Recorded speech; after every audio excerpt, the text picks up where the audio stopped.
ناظرین، اللہ رب العزت نے تاجدار کائنات امام الانبیاء حضرت محمد مصطفیٰ صلی اللہ علیہ وآلہ وسلم کو علوم ظاہریہ و باطنیہ عطا فرمائے اور آپ کو یہ اختیار دیا کہ معاملات کے فیصلے ظاہری شواہد کے مطابق فرمائیں یا اصل حقائق کی بنا پر۔ حضور نبی کریم صلی اللہ علیہ وآلہ وسلم نے اپنی حیات مبارکہ میں بے شمار معاملات کے فیصلے فرمائے جو قیامت تک کے مسلمانوں کے لیے عدل و انصاف کی روشن مثالیں بنے۔ آج کی ویڈیو میں ہم آپ کو عدالت نبوی صلی اللہ علیہ وآلہ وسلم کے چند ایسے فیصلے سنائیں گے جنہیں سن کر یقیناً آپ کا ایمان تازہ ہو جائے گا۔ ناظرین، عہد نبوی میں ایک منافق کا ایک یہودی سے جھگڑا ہو گیا۔ یہودی نے منافق کو بارگاہ رسالت میں حاضر ہونے کی پیشکش کی۔ یہودی کو یقین تھا کہ یہ شخص مسلمان ہونے کے ناطے حضور علیہ الصلوۃ والسلام کے فیصلے کو دل و جان سے تسلیم کر لے گا، مگر یہودی کی سوچ کے برعکس اس منافق نے فیصلے کے لیے یہودی سردار کعب بن اشرف کے پاس جانے کا انتخاب کیا، جسے قرآن مجید میں طاغوت کا نام دیا گیا۔ مگر یہودی کے اصرار پر یہ شخص حضور علیہ الصلوۃ والسلام کی خدمت میں حاضر ہوا۔ نبی علیہ الصلوۃ والسلام نے قضیہ سن کر جو فیصلہ فرمایا وہ یہودی کے حق میں تھا اور منافق کے خلاف تھا۔ منافق اس فیصلے سے راضی نہ ہوا اور یہودی سے کہنے لگا، اس کا فیصلہ حضرت عمر رضی اللہ تعالیٰ عنہ سے کرواتے ہیں۔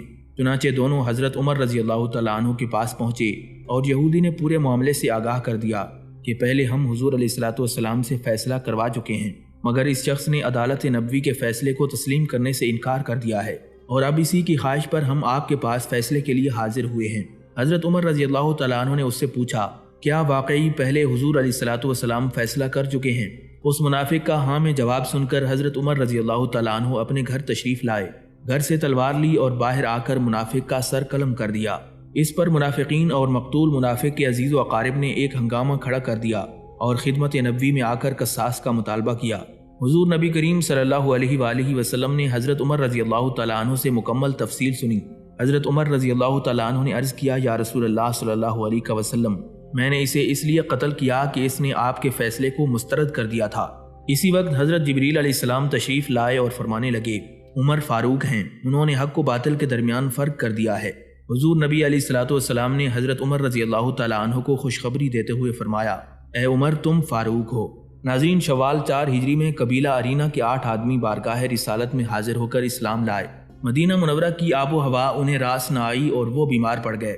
رسول اللہ صلی اللہ علیہ وآلہ وسلم نے صحت کی غرض سے انہیں مدینہ منورہ کے نواحی علاقے قباء میں اس چراگاہ کی طرف بھیج دیا جہاں آپ صلی اللہ علیہ وآلہ وسلم کے اونٹ چرتے تھے۔ وہ لوگ وہاں رہے یہاں تک کہ تندرست اور فربا ہو گئے۔ اس کے بعد ان کی نیت اچانک خراب ہو گئی اور انہوں نے ایک دن سرکاری چرواہے یعنی حضور علیہ الصلوۃ والسلام کی آزاد کردہ غلام یسار کو پکڑا اور اس کی آنکھوں میں گرم سلائی پھیر کر بے رحمانہ طریقے سے اس کے ہاتھ پاؤں کاٹ کر قتل کر دیا، اور اس کے بعد رسول اللہ صلی اللہ علیہ وآلہ وسلم کی اونٹنیاں ہنکا کر لے گئے۔ یہ واقعہ اپنی نوعیت کے لحاظ سے بڑا عجیب و غریب تھا، کیونکہ بیک وقت ارتداد، ڈاکہ، قتل اور بے رحمانہ سلوک کے جرائم کا ارتکاب کیا گیا تھا۔ یہ جرم مدینہ منورہ کے نواح میں کیا گیا، جہاں امن و انتظام کرنے کی ذمہ داری رسول اللہ صلی اللہ علیہ وآلہ وسلم نے لے رکھی تھی۔ حضور نبی کریم صلی اللہ علیہ وآلہ وسلم نے فوری کارروائی کی اور ان کو قرار واقعی سزا دینے کے لیے پہلے فوری طور پر 20 سواروں کے ساتھ حضرت قرظ بن جابر فاری رضی اللہ تعالیٰ عنہ کو تعاقب میں بھیج کر انہیں گرفتار کروایا اور اس کے بعد قصاص عادل کا حکم دیا۔ چنانچہ سرکار دو عالم صلی اللہ علیہ وآلہ وسلم کے حکم کی تعمیل میں عدل و انصاف کی روح سے ان مجرموں کے ہاتھ پاؤں کاٹے گئے، آنکھوں میں سلائیاں پھیری گئیں اور پھر وہیں سولی پر لٹکا دیا گیا تاکہ یہ دوسروں کے لیے درس عبرت ہو۔ حضرت جابر رضی اللہ تعالیٰ عنہ سے روایت ہے کہ حضرت سعد بن ربیع رضی اللہ تعالیٰ عنہ کی بیوی اپنی دونوں صاحبزادیوں کو لے کر جو حضرت سعد رضی اللہ تعالیٰ عنہ سے تھیں، نبی کریم صلی اللہ علیہ وآلہ وسلم کی خدمت میں حاضر ہوئیں اور عرض کرنے لگیں، یا رسول اللہ صلی اللہ علیہ وسلم، یہ دونوں بچیاں سعد بن ربیع کی ہیں۔ ان بچیوں کے باپ احد کی لڑائی میں آپ کے ساتھ تھے اور شہید ہو گئے تھے۔ ان کے چچاؤں نے ان کا مال لے لیا اور ان کے لیے کچھ بھی نہ چھوڑا۔ اب مال نہ ہونے کی وجہ سے ان سے کوئی نکاح بھی نہیں کرتا۔ نبی کریم صلی اللہ علیہ وآلہ وسلم نے فرمایا، اس معاملے کا فیصلہ اللہ تعالیٰ خود کرے گا۔ چنانچہ پھر میراث کی آیت مبارکہ نازل ہوئی۔ حضور نبی علیہ الصلوۃ والسلام نے لڑکیوں کے چچاؤں کو طلب فرمایا اور حکم دیا، لڑکیوں کو 2/3 مال دو اور 8واں حصہ لڑکیوں کی ماں کو دے دو اور باقی جس قدر بچ جائے وہ تمہارا ہے۔ ناظرین، صحیح بخاری میں حضرت انس بن مالک رضی اللہ تعالیٰ عنہ سے روایت ہے، ایک یہودی نے ایک لڑکی کا سر 2 پتھروں کے درمیان کچل ڈالا۔ دوسری حدیث میں ہے کہ ایک لونڈی زیور پہنے ہوئے شہر میں نکلی تو ایک یہودی نے اسے پتھر دے مارا۔ اس لڑکی کو حضور نبی کریم صلی اللہ علیہ وآلہ وسلم کی خدمت میں لایا گیا تو ابھی اس میں تھوڑی جان باقی تھی۔ نبی کریم صلی اللہ علیہ وآلہ وسلم نے پوچھا، کیا تمہیں فلاں شخص نے مارا ہے؟ اس نے سر کے اشارے سے جواب دیا کہ نہیں۔ پھر پوچھا گیا تو اس نے اشارے کے ساتھ کہا کہ ہاں اسی نے مارا ہے۔ بس یہودی کو پیش کیا گیا اور اس کی تفتیش کی گئی، یہاں تک کہ اس نے اقرار کر لیا کہ اسے میں نے مارا ہے۔ بس نبی کریم صلی اللہ علیہ وآلہ وسلم نے اسے اسی طرح قتل کیے جانے کی سزا سنا دی۔ ایک شخص نے کسی کے پاؤں کو زخمی کر دیا۔ زخم کھانے والے نے بارگاہ رسالت میں حاضر ہو کر فریاد کی، یا رسول اللہ صلی اللہ علیہ وسلم مجھے اس سے بدلہ دلائیں۔ حضور علیہ الصلوۃ والسلام نے ارشاد فرمایا، زخم کے مندمل ہو جانے تک تم صبر کرو، لیکن اس شخص نے اس بات پر اصرار کیا کہ فوراً بدلہ لیا جائے۔ اس پر نبی کریم صلی اللہ علیہ وآلہ وسلم نے اس کا بدلہ دلا دیا۔ کچھ عرصے کے بعد اس شخص کا زخم تو اچھا ہو گیا، لیکن بعد میں وہ خود بخود لنگڑا ہو گیا۔ اس نے بارگاہ رسالت میں حاضر ہو کر اس بات کا ذکر کیا تو حضور علیہ الصلوۃ والسلام نے فرمایا، کیا میں نے تجھ سے یہ نہیں کہا تھا کہ زخم اچھا ہونے تک صبر کرو، لیکن تم نے میری بات قبول نہ کی، بس اللہ تعالیٰ نے تجھے رد کر دیا اور تو ایک لمبے عرصے کے لیے لنگڑا ہو گیا۔ اس واقعے کے بعد نبی کریم صلی اللہ علیہ وآلہ وسلم نے حکم دیا کہ اب جس کسی کو کسی کے ہاتھوں زخم پہنچے تو وہ فوری طور پر اس کا بدلہ نہ لے، بلکہ اس وقت تک انتظار کرے کہ اس کا زخم اچھا ہو جائے۔ ناظرین، امام زہری حضرت عمارہ بن خزیمہ انصاری رضی اللہ تعالیٰ عنہ کے حوالے سے بیان کرتے ہیں کہ نبی کریم صلی اللہ علیہ وآلہ وسلم نے ایک اعرابی سے گھوڑا خریدا اور اس سے جلدی چلنے کو کہا تاکہ آپ گھر پہنچ کر اس کی قیمت ادا کر دیں۔ پھر نبی کریم صلی اللہ علیہ وآلہ وسلم جلدی آگے بڑھ گئے، جبکہ بدو پیچھے رہ گیا۔ راستے میں لوگ بدو کے پاس آتے اور اس کے گھوڑے کی قیمت لگاتے۔ انہیں معلوم نہیں تھا کہ رسول اکرم صلی اللہ علیہ وآلہ وسلم نے یہ گھوڑا خرید لیا ہے۔ ایک آدمی نے گھوڑے کی قیمت حضور علیہ الصلوۃ والسلام کی لگائی ہوئی قیمت سے زیادہ لگائی، چنانچہ بدو نے زور سے چلا کر نبی علیہ الصلوۃ والسلام کو آواز دی اور کہنے لگا، اگر آپ کو یہ گھوڑا خریدنا ہے تو خرید لیں، ورنہ میں اسے دوسرے کے ہاتھ بیچ دوں گا۔ نبی علیہ الصلوۃ والسلام نے فرمایا، کیا میں نے تجھ سے یہ گھوڑا خرید نہیں لیا؟ اعرابی نے کہا، نہیں، ابھی بیع مکمل نہیں ہوئی۔ پھر تاجدار کائنات اور اس اعرابی کے درمیان بحث ہونے لگی، جسے دیکھ کر لوگ ان کے پاس اکٹھے ہو گئے۔ اعرابی کہنے لگا، آپ اس بات پر کوئی گواہ پیش کریں کہ واقعی میں نے آپ کے ہاتھ اپنا گھوڑا بیچ دیا ہے۔ جو مسلمان بھی ان کی گفتگو سن کر وہاں آتا، وہ بدو سے کہتا، تیرا ستیہ ناس ہو، تو کیوں ضد کرتا ہے اور حضور علیہ الصلوۃ والسلام کے ساتھ بحث و مباحثہ کیوں کر رہا ہے؟ کیا نبی علیہ الصلوۃ والسلام حق کے خلاف بھی کوئی بات کریں گے؟ اسی دوران حضرت خزیمہ بن ثابت رضی اللہ تعالیٰ عنہ وہاں آ پہنچے۔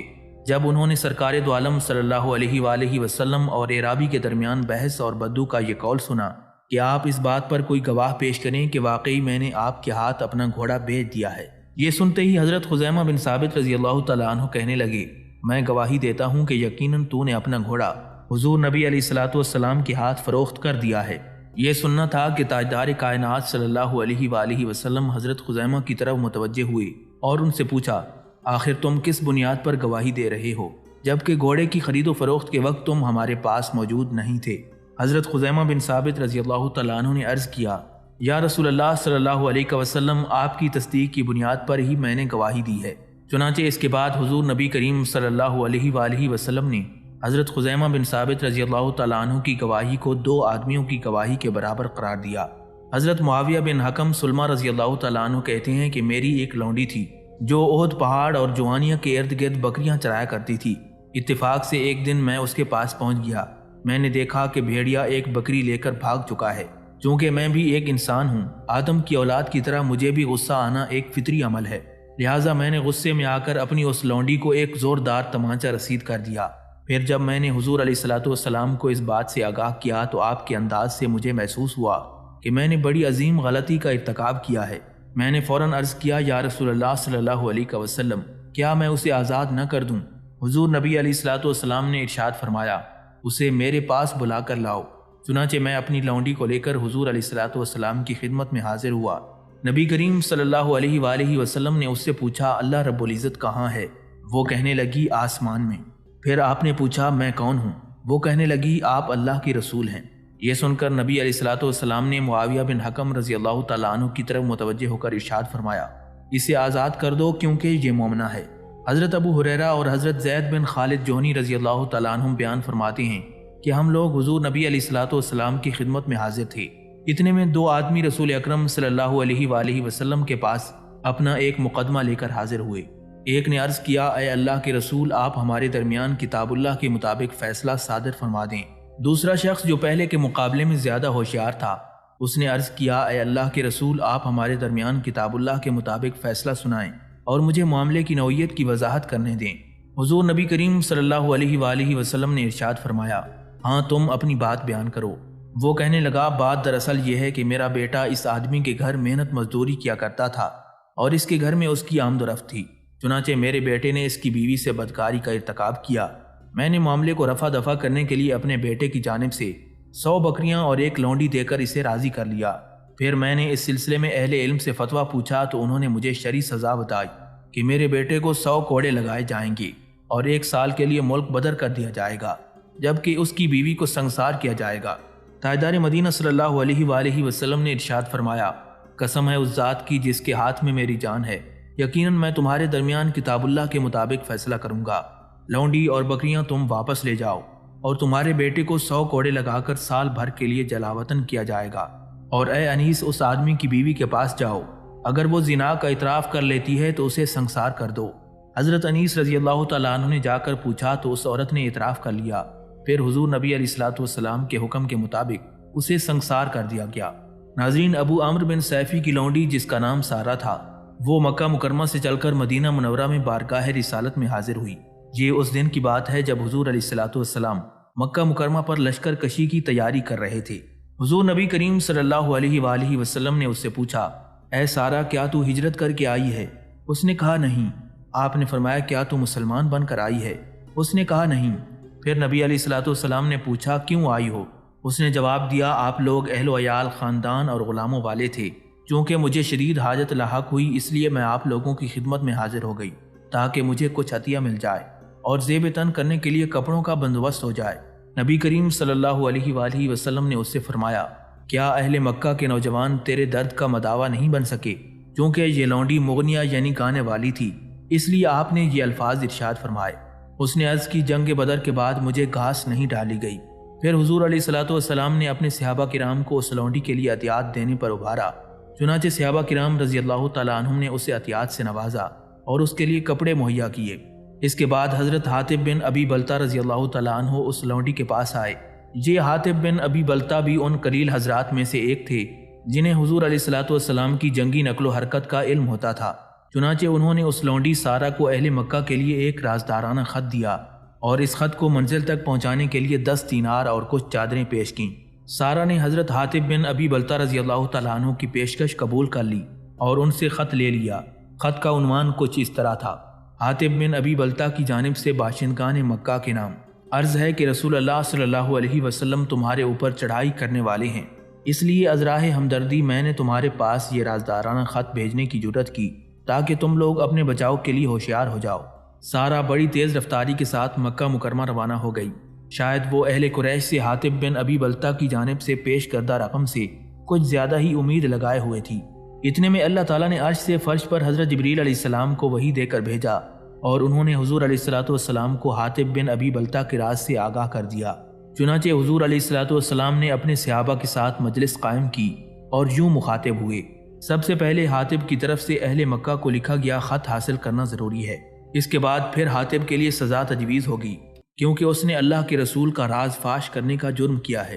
پھر حضور نبی کریم صلی اللہ علیہ وآلہ وسلم نے حضرت علی ابن ابی طالب، حضرت عمار بن یاسر، حضرت زبیر بن عوام، حضرت طلحہ، حضرت مقداد بن اسود اور ابو مرصد لیثی رضی اللہ تعالیٰ عنہم اجمعین کو سارہ کے پیچھے روانہ کر دیا۔ یہ تمام کے تمام شہ سوار تھے۔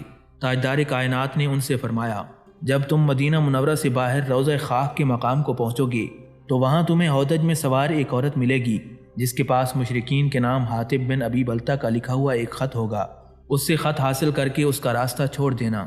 اگر خط تمہارے حوالے کرنے سے انکار کرے تو اس کی گردن مار دینا۔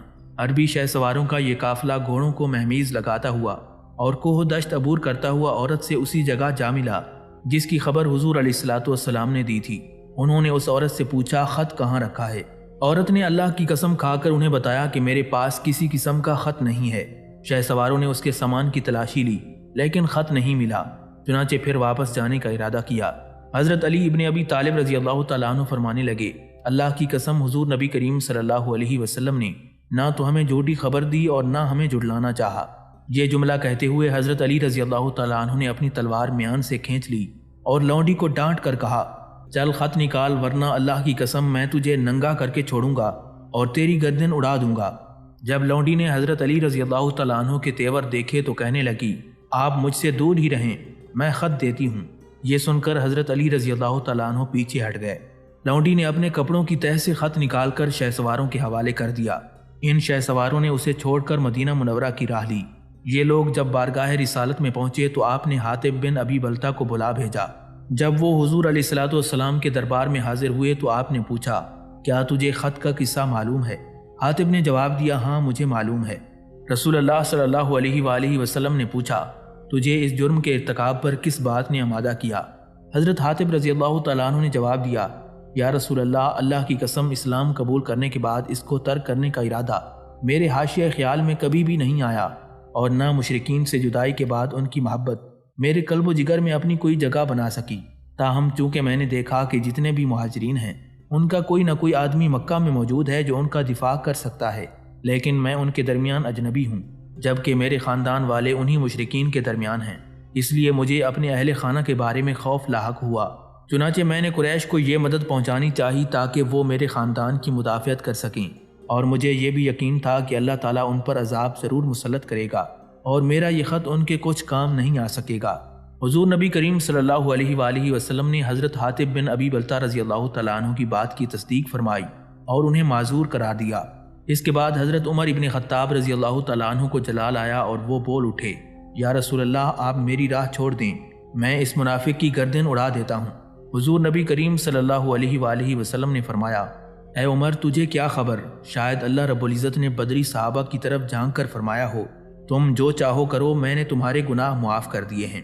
ناظرین، جب حضور نبی کریم صلی اللہ علیہ وآلہ وسلم نے بنو قریظہ کی غداری کے سبب ان کا محاصرہ کیا تو آپ نے یہودیوں کے قلعے میں حضرت ابو لبابہ رفاعہ بن عبد المنذر رضی اللہ تعالیٰ عنہ کو بھیجا تاکہ وہ یہودیوں سے مذاکرات کریں، شاید یہودی اللہ تعالیٰ کا فیصلہ تسلیم کرنے کی حامی بھر کر قلعے سے نیچے اتر آئیں۔ جب حضرت ابو لبابہ رضی اللہ تعالیٰ عنہ یہودیوں کے پاس گئے تو ان کے بچے، بوڑھے اور عورتیں رو رہی تھیں۔ یہودیوں نے حضرت ابو لبابہ رضی اللہ تعالیٰ عنہ سے پوچھا، کیا آپ کو معلوم ہے کہ حضور علیہ الصلوۃ والسلام ہمارے ساتھ کون سا معاملہ کرنے والے ہیں؟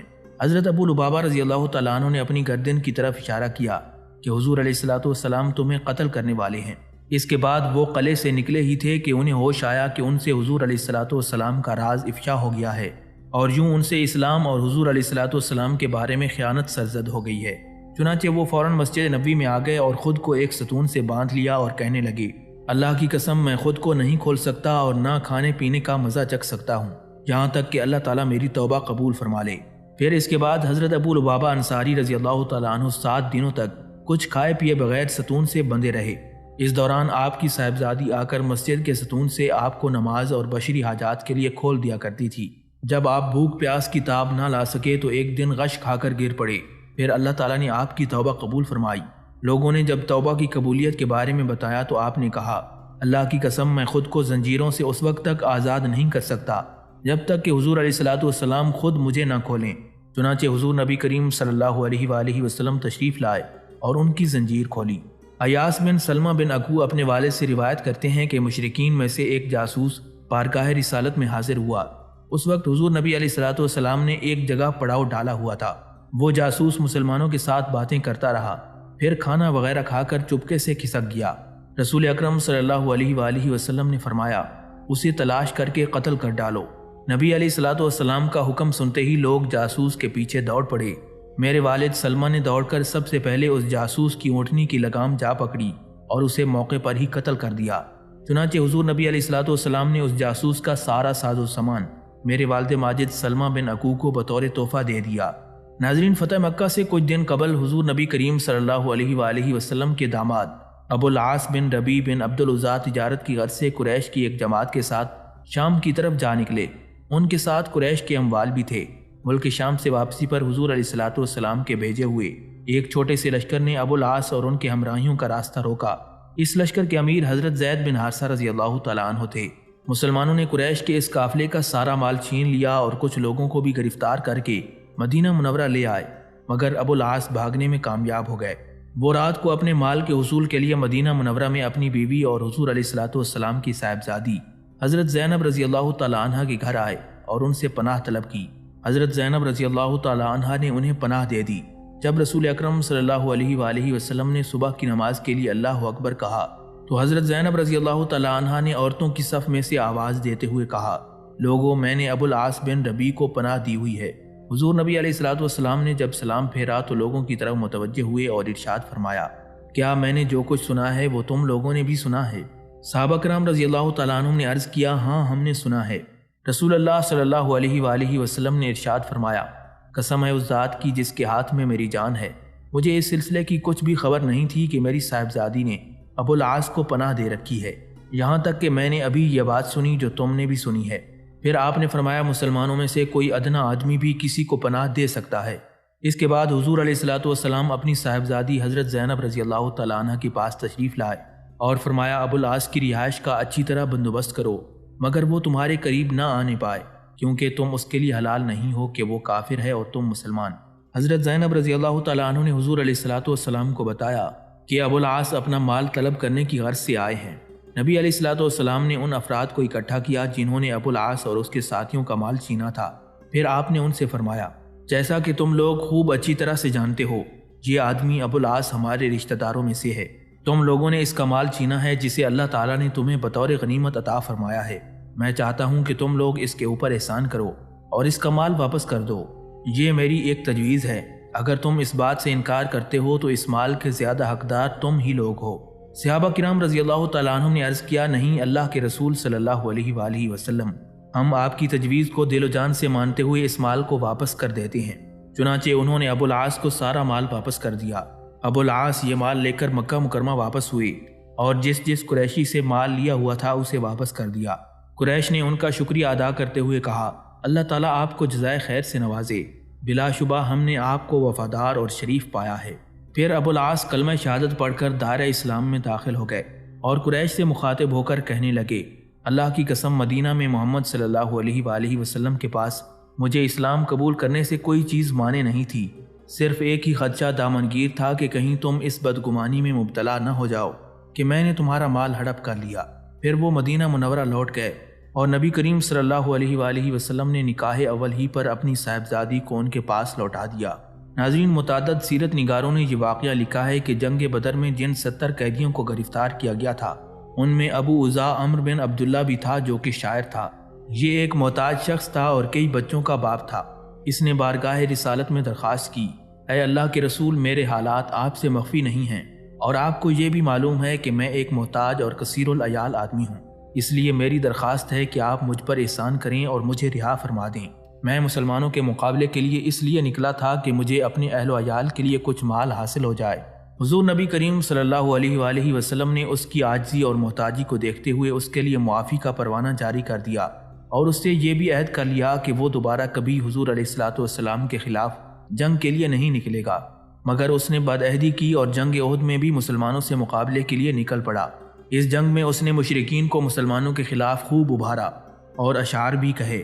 اتفاق سے جنگ احد میں بھی مسلمانوں کے ہتھے چڑھ گیا اور گرفتار کر لیا گیا۔ یہ عجیب اتفاق ہے کہ اس کے علاوہ کوئی بھی دوسرا مشرک غزوہ احد میں گرفتار نہیں ہوا۔ جب اس بدبخت کو حضور نبی کریم صلی اللہ علیہ وآلہ وسلم کے سامنے پیش کیا گیا تو اس مرتبہ بھی وہ حضور علیہ الصلوۃ والسلام سے معافی کی درخواست کرتے ہوئے کہنے لگا، مجھ پر احسان فرمائیں اور مجھے چھوڑ دیں، مگر اس مرتبہ حضور نبی کریم صلی اللہ علیہ وآلہ وسلم نے اس کی بات پر کان نہیں دھرا اور ارشاد فرمایا، مومن ایک سوراخ سے 2 مرتبہ نہیں ڈسا جاتا۔ میں تمہیں نہیں چھوڑ سکتا کہ کہیں تم مکہ مکرمہ پہنچ کر اپنے دائیں بائیں دیکھ کر بطور فخریہ نہ کہو کہ میں نے محمد کو 2 مرتبہ دھوکہ دیا ہے۔ پھر نبی علیہ الصلوۃ والسلام کے حکم سے اس کی گردن اڑا دی گئی۔ حضرت عروہ بن زبیر رضی اللہ تعالیٰ عنہ بیان کرتے ہیں کہ ابی بن خلف نے مکہ مکرمہ میں یہ قسم کھا رکھی تھی کہ نعوذ باللہ وہ حضور علیہ الصلوۃ والسلام کو لازماً شہید کرے گا۔ جب رسول اکرم صلی اللہ علیہ وآلہ وسلم کو اس کی قسم کے بارے میں علم ہوا تو آپ نے فرمایا، بلکہ اللہ نے چاہا تو میں ہی اسے قتل کروں گا۔ چنانچہ غزوہ احد کے دن ابی بن خلف سر سے پاؤں تک لوہے کا لباس پہن کر میدان میں اترا اور کہنے لگا، آج اگر میں بچ گیا تو محمد صلی اللہ علیہ وآلہ وسلم نہیں بچ سکیں گے۔ پھر اس نے اچانک حضور علیہ الصلوۃ والسلام پر حملہ کر دیا ادھر حضرت مصعب بن عمیر رضی اللہ تعالیٰ عنہ حضور علیہ الصلوۃ والسلام کے آگے آئینی دیوار بن کر کھڑے ہو گئے اور حضور علیہ الصلوۃ والسلام کی طرف سے مقابلہ کرتے رہے، مگر ان کے جسم پر اتنے زخم لگے کہ وہ شہید ہو گئے۔ اسی اثناء میں حضور نبی کریم صلی اللہ علیہ وآلہ وسلم نے ابی بن خلف کے خود اور زرہ کے درمیان ہنسلی دیکھی اور اس میں نیزہ گھونپ دیا۔ ابی بن خلف اپنے گھوڑے سے نیچے زمین پر گر پڑا۔ نیزے کی ضرب سے اس کی ہنسلی کو معمولی خراش آئی، جہاں تک کہ خون بھی نہیں نکلا۔ پھر اس کے ساتھی اس کے پاس آئے اور اس کو اٹھا کر لے گئے۔ وہ بیل کی طرح زور زور سے ڈکرا رہا تھا۔ اس کے ساتھیوں نے کہا، کس خوف سے تم اس طرح ڈکرا رہے ہو؟ یہ تو معمولی سی ایک خراش ہے۔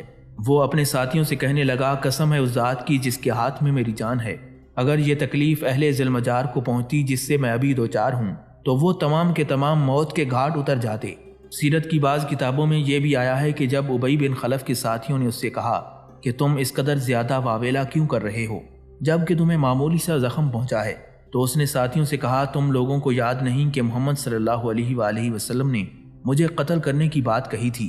اللہ کی قسم اگر محمد صلی اللہ علیہ وآلہ وسلم میرے اوپر تھوک بھی دیتے تو میں اسی سے مر جاتا۔ پھر وہ اللہ کا دشمن مقام صرف مکہ مکرمہ کے قریب ایک جگہ میں جہنم رسید ہو گیا۔ اللہ کا یہ دشمن حضور علیہ الصلوۃ والسلام کو قتل کرنے کا عزم و ارادہ رکھتا تھا، جبکہ اللہ تعالیٰ نے اس کے بارے میں پہلے ہی یہ فیصلہ کر دیا تھا کہ وہ مردود تاجدار کائنات کے ہاتھوں ہی قتل ہوگا۔ ناظرین، حضرت نعیم بن مسعود اشجعی بیان کرتے ہیں کہ ایک مرتبہ مسیلمہ کذاب نے اپنے 2 قاصدوں کو خط لے کر حضور نبی کریم صلی اللہ علیہ وآلہ وسلم کی خدمت میں روانہ کیا۔ جب نبی علیہ الصلوۃ والسلام نے خط سنا تو دونوں قاصدوں سے پوچھا، مسیلمہ کے بارے میں تم دونوں کیا کہتے ہو؟ وہ دونوں کہنے لگے، ہم اس بات کے قائل ہیں کہ جو مسلمہ کہتا ہے اور یہ بھی تسلیم کرتے ہیں کہ وہ معاذ اللہ نبی ہے۔ ان کی باتیں سن کر رسول اللہ صلی اللہ علیہ وآلہ وسلم نے ارشاد فرمایا، اللہ کی قسم اگر یہ بات آڑے نہ آتی کہ قاصد کو قتل نہیں کیا جاتا تو میں ضرور تم دونوں کی گردنیں اڑا دیتا۔ ناظرین، حدیبیہ کے سال جب حضور نبی کریم صلی اللہ علیہ وآلہ وسلم ادائیگی عمرہ کے لیے اپنے صحابہ کرام کے ساتھ تشریف لے گئے تو مشرکین نے آپ کو مکہ مکرمہ میں داخل ہونے سے روک دیا۔ قریش مکہ نے اپنے قاصدوں کو حضور علیہ الصلوۃ والسلام کی خدمت میں روانہ کیا تاکہ وہ آپ کو اس سال عمرہ کیے بغیر مدینہ منورہ واپس چلے جانے پر راضی کریں۔ مسلمان قاصد بھی قریش کے پاس گئے تاکہ دونوں طرف سے مفاہمت اور مصالحت ہو جائے اور اس طرح جنگ کی آگ جو بھڑکنے کے لیے تیار تھی بجھ جائے۔ قریش نے جن لوگوں کو اپنا قاصد بنا کر رسول اکرم صلی اللہ علیہ وآلہ وسلم کی خدمت میں روانہ کیا تھا، ان میں ایک ابو رافع بھی تھے۔ جب وہ قریش کا پیغام لے کر حضور علیہ الصلوۃ والسلام کے پاس آئے اور آپ کے ساتھ تبادلہ خیال ہوا تو ان کے دل میں ایمان جاگزین ہو گیا۔ انہوں نے یہ خواہش ظاہر کی کہ اب وہ اسلام قبول کر کے مسلمانوں ہی کے ساتھ رہ جائیں، مکہ مکرمہ واپس نہ جائیں، مگر حضور علیہ الصلوۃ والسلام نے اس وقت ابو رافع کو مکہ مکرمہ واپس ہونے کا حکم دے دیا۔ حضرت ابو رافع رضی اللہ تعالیٰ عنہ اپنا واقعہ خود بیان کرتے ہیں کہ صلح حدیبیہ کے سال قریش مکہ نے مجھے رسول اکرم صلی اللہ علیہ وآلہ وسلم کی خدمت میں روانہ کیا۔ میں جب بارگاہ رسالت میں پہنچا اور نبی علیہ الصلوۃ والسلام کی شخصیت کو دیکھا تو میرے دل میں اسلام کی محبت سما گئی۔ چنانچہ میں نے عرض کیا، اے اللہ کے رسول، اللہ کی قسم میں ان قریش کے پاس ہرگز واپس نہیں جاؤں گا۔ مگر رسول اکرم صلی اللہ علیہ وآلہ وسلم نے ارشاد فرمایا، میں عہد و پیمان نہیں توڑتا اور نہ قاصدوں کو روک رکھتا ہوں، بلکہ تم واپس جاؤ۔ اگر تمہارے دل میں اسلام کی محبت ہو جیسا کہ اس وقت ہے تو مکہ سے واپس آ جانا۔ چنانچہ میں واپس چلا گیا اور بعد میں حضور علیہ الصلوۃ والسلام کی خدمت میں حاضر ہو کر اسلام قبول کر لیا۔ ناظرین، صلح حدیبیہ کی شرائط میں سے ایک شرط یہ بھی تھی کہ اگر کوئی مشرک مسلمانوں کے پاس آ گیا تو مسلمان اسے واپس کر دیں گے۔ اس کے برعکس اگر کوئی مسلمان بھاگ کر مشرکین کے پاس چلا گیا تو وہ اسے مسلمانوں کو واپس نہیں کریں گے۔ ابھی معاہدہ لکھا ہی جا رہا تھا کہ حضرت ابو جندل رضی اللہ تعالیٰ عنہ بھاگتے ہوئے مسلمانوں کے پاس آئے۔ وہ زنجیروں میں جکڑے ہوئے تھے۔ مشرکین کی طرف سے معاہدہ کرنے والے سہیل بن عمرو نے ابو جندل کو دیکھا تو ان کے چہرے پر تھپڑ رسید کیا اور ان کا گریبان پکڑ کر منہ کے بل زمین پر گرا دیا اور کہنے لگا، اے محمد، اس ابو جندل کے آنے سے قبل ہی میرے اور آپ کے درمیان معاہدہ طے پا چکا ہے۔ نبی پاک صلی اللہ علیہ وآلہ وسلم نے ارشاد فرمایا، یہ بات تو صحیح ہے۔ پھر سہیل حضرت ابو جندل رضی اللہ تعالیٰ عنہ کو سختی کے ساتھ کھینچنے لگا اور ابو جندل رضی اللہ تعالیٰ عنہ مسلمانوں کی طرف متوجہ ہو کر زور زور سے آواز دینے لگے، اے مسلمانوں، کیا میں پھر مشرکین کی طرف لوٹایا جا رہا ہوں جو میرے دین کے باعث مجھے آزمائش میں ڈالیں گے؟ اس وقت مسلمانوں اور بالخصوص حضرت عمر ابن خطاب رضی اللہ تعالیٰ عنہ کی جو کیفیت تھی وہ بیان سے باہر ہے، لیکن رسول اکرم صلی اللہ علیہ وآلہ وسلم نے اس موقع پر بھی اپنے عہد و پیمان کی حفاظت فرمائی اور معاہدے کی پابندی فرماتے ہوئے ابو جندل سے ارشاد فرمایا، اے ابو جندل، صبر سے کام لو اور اللہ تعالیٰ سے اجر و ثواب کی امید رکھو۔ یقیناً اللہ تعالیٰ تمہارے لیے اور تمہارے ساتھ دیگر کمزور مسلمانوں کے لیے کشادگی اور کوئی راستہ نکالے گا۔ ہم نے مشرکین کے ساتھ صلح کا معاہدہ کر لیا ہے اور اس بات پر ہم نے اللہ کو ضامن ٹھہرا لیا ہے، اس لیے ہم ان مشرکین کے ساتھ بد عہدی نہیں کر سکتے۔ ناظرین، حضرت عبداللہ ابن زبیر رضی اللہ تعالیٰ عنہ بیان کرتے ہیں کہ ایک انصاری نے ہرہ کے علاقے میں واقع پانی کے نالے کے سلسلے میں حضور علیہ الصلوۃ والسلام کی خدمت میں حضرت زبیر رضی اللہ تعالیٰ عنہ کے بارے میں شکایت کی۔ مدینہ کے لوگ اس نالے سے کھجور کے درختوں کو سیراب کیا کرتے تھے۔ انصاری حضرت زبیر رضی اللہ تعالیٰ عنہ سے کہتا تھا، پانی کو آگے میرے کھیت میں جانے دیں۔ حضرت زبیر رضی اللہ تعالیٰ عنہ اس کی بات ماننے سے انکار کرتے تھے۔ دونوں کا مقدمہ جب بارگاہ رسالت میں پہنچا تو نبی علیہ الصلوۃ والسلام نے حضرت زبیر رضی اللہ تعالیٰ عنہ سے فرمایا، زبیر، اپنا باغ سیراب کر لو، پھر اپنے پڑوسی کے لیے پانی چھوڑ دو تاکہ وہ بھی اپنی کھیتی سیراب کر لے۔ اس پر انصاری کو غصہ آ گیا اور وہ حضور علیہ الصلوۃ والسلام سے کہنے لگا، چونکہ زبیر آپ کی پھوپھی کے لڑکے ہیں، اس لیے ان کے حق میں فیصلہ ہو رہا ہے۔ انصاری کی بات سن کر حضور علیہ الصلوۃ والسلام کے چہرے کا رنگ بدل گیا اور آپ نے فرمایا، اے زبیر، اپنا باغ سیراب کر لو، پھر پانی کو روکے رکھو یہاں تک کہ وہ منڈیروں تک چڑھ جائے اور اس کے بعد پانی چھوڑو۔ دراصل رسول اکرم صلی اللہ علیہ وآلہ وسلم نے پہلے اخلاقی فیصلہ سناتے ہوئے انصاری کے کھیت میں پانی چھوڑنے کے لیے حضرت زبیر رضی اللہ تعالیٰ عنہ سے کہا تھا، مگر جب انصاری نے اس اخلاقی فیصلے پر ناراضی کا اظہار کیا تو حضور نبی کریم صلی اللہ علیہ وآلہ وسلم نے قانونی فیصلہ صادر فرما دیا، کیونکہ اسلامی نقطہ نظر سے کنویں یا نہر کے قریب کے کھیت والے کا حق بنتا ہے کہ وہ پہلے اپنی کھیتی سیراب کرے، پھر اپنے پڑوسی کے لیے پانی چھوڑ دے۔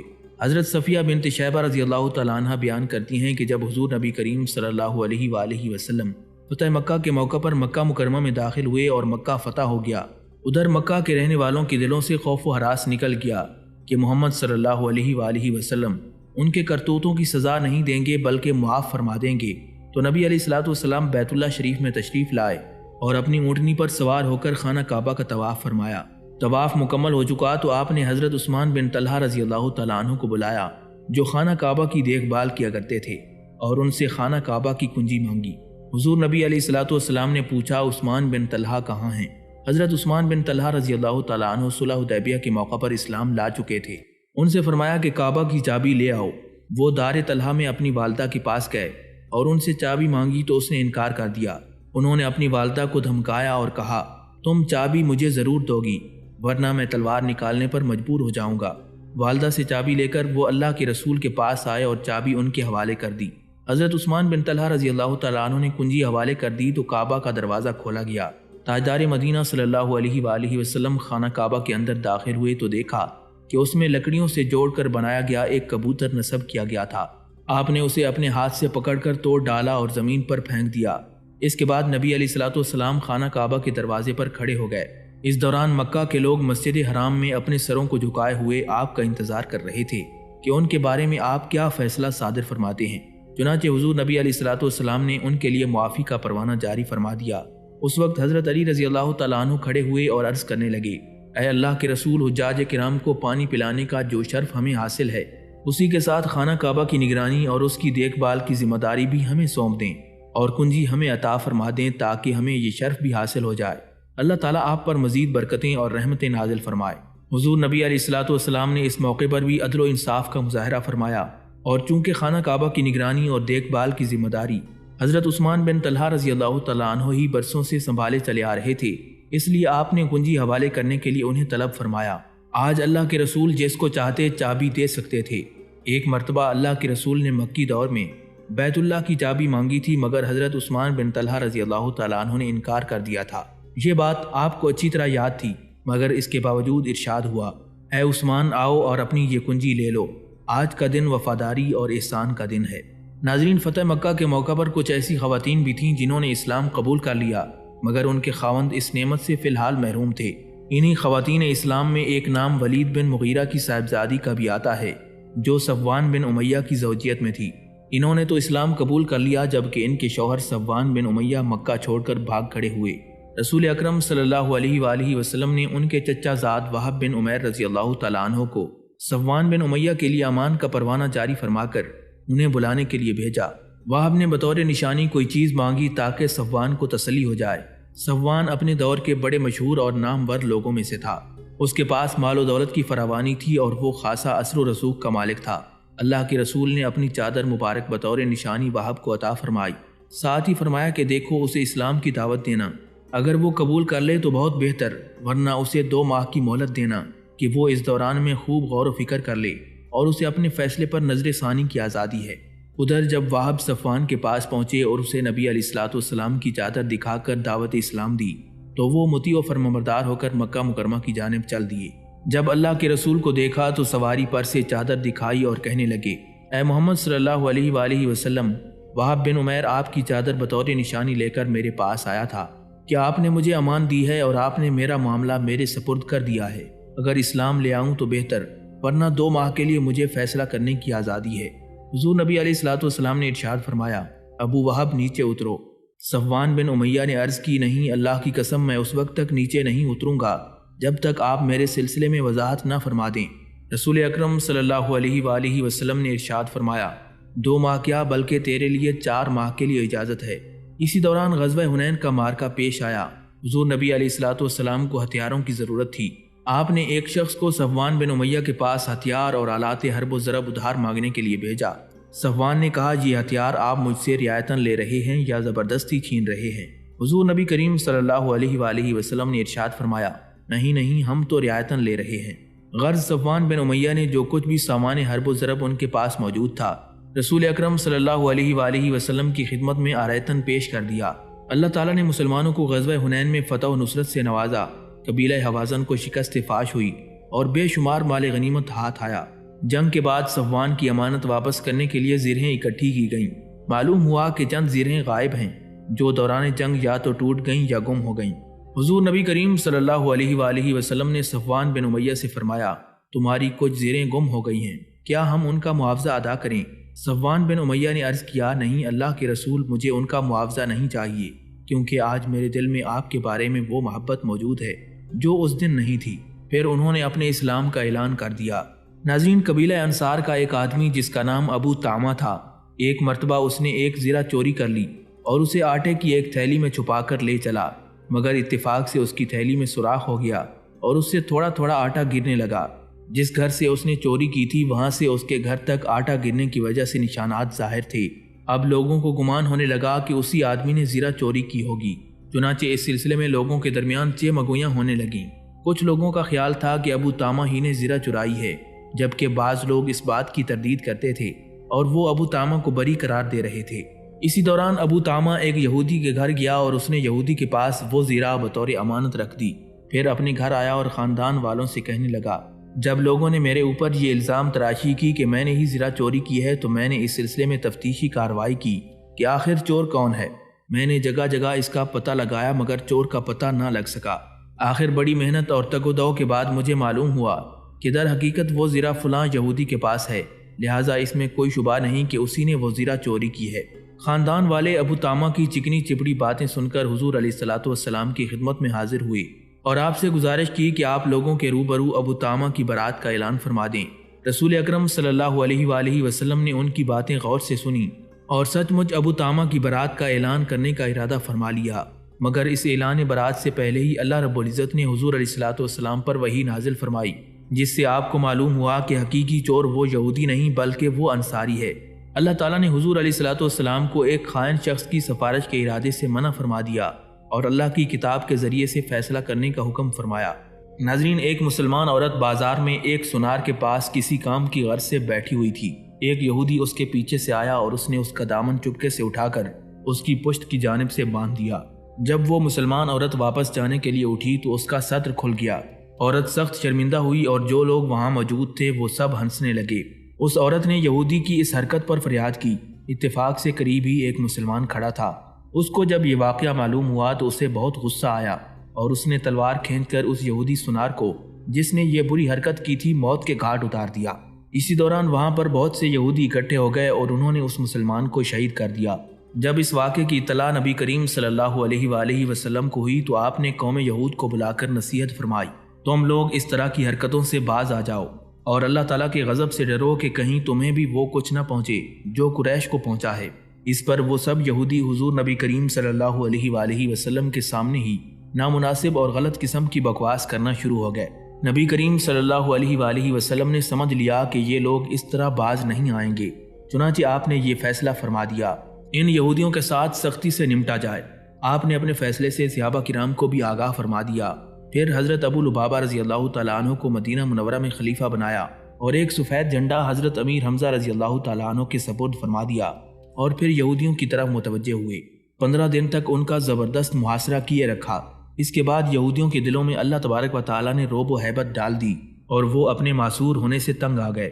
بے چینی اور تنگی کے باعث وہ باہر نکل آئے اور اس بات پر رضامندی کا اظہار کیا کہ ان کے تمام اموال نبی علیہ الصلوۃ والسلام کے ہوں گے اور ان کے بچے اور عورتیں ان کی رہیں گی۔ نبی کریم صلی اللہ علیہ وآلہ وسلم نے ان کے بارے میں یہ فیصلہ فرما دیا کہ ان کے ہاتھ پشتوں پر باندھ دیے جائیں۔ پھر حضور نبی کریم صلی اللہ علیہ وآلہ وسلم نے چاہا کہ ان کو قتل کرنے کا حکم فرمائیں، تو عبداللہ بن ابی سلول منافق نے درخواست کی، اے اللہ کے نبی ان لوگوں سے درگزر فرمائیں۔ منافق ابن سلول نے اس قدر منت کی کہ حضور علیہ الصلوۃ والسلام کو مجبور کر دیا۔ چنانچہ نبی کریم صلی اللہ علیہ وآلہ وسلم نے ان کے خون سے درگزر فرمایا اور ان لوگوں کے بارے میں یہ فیصلہ فرما دیا کہ وہ جلاوطن ہو جائیں، یعنی مدینہ منورہ کی آبادی سے نکل جائیں۔ منافق عبداللہ بن ابی سلول نے اس فیصلے پر نظر ثانی کی درخواست کی، مگر حضور علیہ الصلوۃ والسلام نے قبول نہ کیا۔ چنانچہ یہودیوں کا یہ قبیلہ بنو قینقاع شام کے علاقے میں ازرعات کے مقام پر جا کر آباد ہوا۔ کچھ مدت کے بعد وہ سب ہلاک ہو گئے اور ان کا مال و اسلحہ مسلمانوں کی غنیمت بنا۔ حضور علیہ الصلوۃ والسلام نے اس میں سے اپنے لیے 3 تلواریں، 3 نیزے اور 3 کمانیں منتخب فرمائیں، ایک زرہ حضرت سعد بن معاذ اور ایک زرہ حضرت محمد بن مسلمہ رضی اللہ تعالیٰ عنہ کو عطا فرمائی۔ روایات میں آتا ہے کہ ان میں 300 یہودی زرہ پوش تھے۔ نبی کریم صلی اللہ علیہ وآلہ وسلم نے حکم فرمایا اس مال میں سے 5واں حصہ خمس الگ کر دیں۔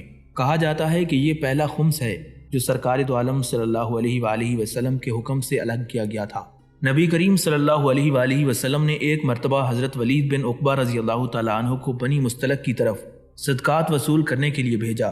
چونکہ زمانہ جاہلیت میں حضرت ولید بن عقبہ اور بنی مستلق کے درمیان دشمنی تھی، اس لیے جب ان لوگوں نے سنا کہ حضرت ولید بن عقبہ حضور علیہ الصلوۃ والسلام کی طرف سے تشریف لا رہے ہیں تو وہ لوگ پرانی دشمنی نظر انداز کر کے حضور علیہ الصلوۃ والسلام کے فرستادہ ہونے کے اعتبار سے ان کی تعظیم و احترام اور مہمان نوازی کی خاطر 3 اشخاص کے ساتھ استقبال کے لیے نکلے۔ جب حضرت ولید رضی اللہ تعالیٰ عنہ نے ان لوگوں کو دور سے دیکھا تو شیطان لعین نے پرانی دشمنی یاد دلائی کہ یہ لوگ ان کے قتل کے لیے آ رہے ہیں۔ چنانچہ وہ راستے سے ہی پلٹ گئے اور حضور علیہ الصلوۃ والسلام کی خدمت میں حاضر ہو کر عرض کیا۔ وہ لوگ تو لشکر ترتیب دے کر ہتھیاروں سے مسلح ہو کر جنگ کی نیت سے نکل آئے ہیں۔ سرکار دو عالم صلی اللہ علیہ وآلہ وسلم نے فرمایا لشکر جمع کر کے ان پر حملہ کریں۔ اسی دوران وہ لوگ بھی مدینہ منورہ آ پہنچے اور نبی علیہ الصلوۃ والسلام سے ملاقات کر کے صورتحال بیان کی۔ اب یہ بات ثابت ہو گئی کہ حضرت ولید بن عقبہ رضی اللہ تعالیٰ عنہ نے ان لوگوں کے بارے میں ٹھیک نہیں کہا تھا اور بہتان سے کام لیا تھا۔ اس وقت قرآن مجید کی سورہ حجرات کی آیت نمبر 6 نازل ہوئی، جس کا ترجمہ یوں ہے، اے ایمان والو، اگر تمہارے پاس کوئی فاسق کوئی خبر لے آئے تو اس کی خوب تحقیق کر لیا کرو، ایسا نہ ہو کہ تم کسی قوم کو بے علمی میں ضرر پہنچاؤ، پھر تم اپنے کیے پر پچھتانے لگو۔ پھر نبی علیہ الصلوۃ والسلام نے فرمایا اطمینان اللہ کی طرف سے ہے اور جلد بازی شیطان کی طرف سے۔ اس آیت مبارکہ کے نزول کے بعد سرکار دو عالم صلی اللہ علیہ وآلہ وسلم نے اس قوم پر مہربانی فرمائی اور یہ فیصلہ فرمایا کہ ولید بن عقبہ کو ان سے ہٹا دیا جائے۔ پھر حضور علیہ الصلوۃ والسلام نے حضرت عبادہ بن بشر انصاری رضی اللہ تعالیٰ عنہ کو ان لوگوں کے لیے متعین فرما دیا کہ وہ صدقات ان سے وصول فرمائیں اور انہیں قرآن مجید کی تعلیم اور شریعت کے احکام سکھائیں۔ غزوہ حنین میں حضرت ابو قتادہ رضی اللہ تعالیٰ عنہ نے ایک کافر کو ہلاک کیا۔ اس مقتول کا سامان دوسرے صحابی کے ہاتھ لگ گیا۔ جب حضرت ابو قتادہ رضی اللہ تعالیٰ عنہ نے بارگاہ رسالت میں حاضر ہو کر ساری صورتحال بیان کی تو اس صحابی نے عرض کیا، اس کافر کا سامان میرے پاس موجود ہے، مگر اے اللہ کے رسول حضرت قتادہ کو راضی فرما دیں کہ اس مقتول کا سامان میرے پاس چھوڑ دے۔ حضرت ابو بکر صدیق رضی اللہ تعالیٰ عنہ جو اس وقت قریب ہی موجود تھے، انہوں نے فرمایا، اللہ کی قسم رسول اللہ صلی اللہ علیہ وآلہ وسلم اللہ کے ان شیروں میں سے کسی شیر کو جس نے اللہ کی راہ میں جنگ کی ہو محروم نہیں رکھیں گے اور اس سامان کو جو اس کا حق ہے تجھ سے دلائیں گے۔ نبی کریم صلی اللہ علیہ وآلہ وسلم نے ارشاد فرمایا، حضرت ابو بکر صدیق رضی اللہ تعالیٰ عنہ نے ٹھیک فیصلہ فرمایا ہے، تم ابو قتادہ کو قتل ہونے والے کا سامان لوٹا دو۔